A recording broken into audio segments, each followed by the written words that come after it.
Whenever we talk to companies about podcasting, they always have two primary concerns. The first seems to be, well, how am I going to get an audience for my podcast?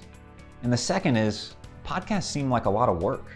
In this video, we're going to share how those two concerns are often misfounded, but actually almost missing the key point in the reason to start a podcast in the B2B space today.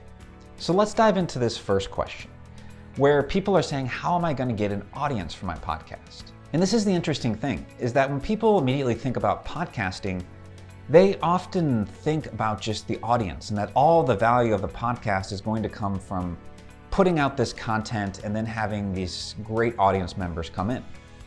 And while yes, that is a benefit, and as your audience grows over time and these podcasts become assets that you can use, they build trust with customers, those are all great benefits, but they're also the kind of the longer term benefits of podcasting. And what a lot of people miss is the short term, what I see as the biggest value of podcasting, and that is in networking. One of the biggest values of podcasting is the fact that it gives you a platform to network with prospects, peers, and partners in your industry. Think about this for a moment.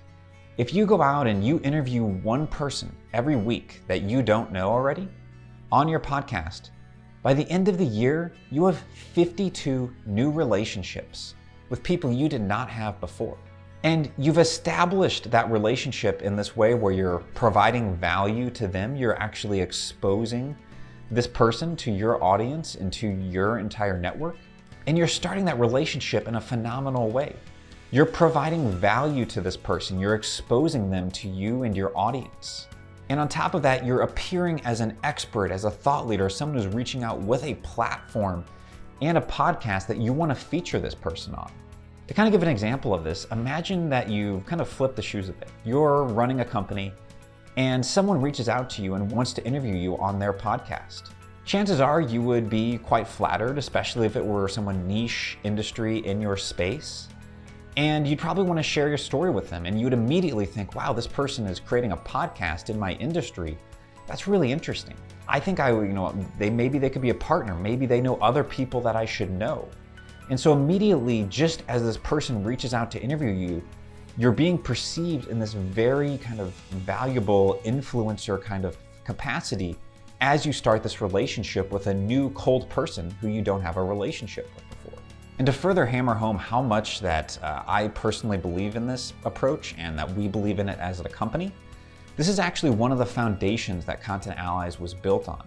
I have been running my own podcast. I am over 200 episodes into the show. And at one point I looked at all of my businesses and I calculated that over 50% of the revenue of my companies was a direct result of my podcast in some capacity. Now, yes, there was some that came from the audience members, but a lion's share of that revenue came from the partnerships and the relationships that I built with others in the industry, the guests of that show, the influencers who had audiences that were similar to the people that I was trying to get in front of. And so those relationships were absolutely key and foundational to the growth of my businesses. To further reinforce this more, our lead strategist at Content Allies, Diana Chen, has created the Startup Happy Hour podcast, where she's interviewing startup founders and is again employing the strategy, building content, talking to people she's excited to speak with, and at the same time growing and expanding our network in the startup industry. Myself and our head of sales have also created a show called Leaders of B2B, where we're kind of interviewing and talking with CEOs and experts in the B2B kind of content industry, and really kind of diving in and building even another channel for this. And to give one more example, my head of sales, David Ledgerwood, he previously used this strategy as well when he was at another company doing software development staffing. He interviewed over 200 tech leaders, and as a result, he placed over $300,000 of direct revenue to people that he interviewed on the podcast. And out of that got about another $200,000 of indirect revenue, upsells, kind of using the podcast as a way to kind of nurture relationships along that were already in the sales funnel.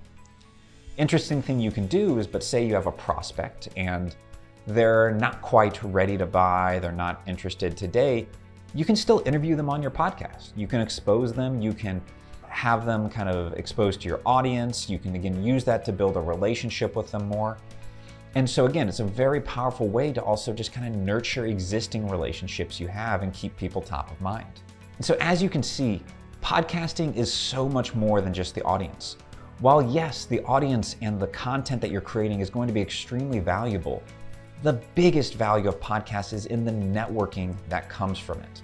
And this is going to be your fastest and quickest amount of value you can get from this. But now let's get to that second objection on podcasting seems like a lot of work. We hear this all the time, and the truth is, it is a lot of work if you try to do it all yourself. And I know this, I've been running my own podcast, and when I started it, I actually did everything myself, and it was a lot of work, trying to do all the audio production, the show notes, the artwork, getting it uploaded, getting it to iTunes, and there's all these different kind of tons of small moving pieces with getting a podcast live. But eventually, I realized that I didn't need to do all of those, and I could build a system that could make this podcast really hardly any work on my plate. So let me explain what a podcast interview process looks like for me today. So I schedule a time with a guest, I hop on a 60-minute Zoom call, I interview them, have a conversation, chit-chat a bit, and then I send that recording to my team, and everything else just happens.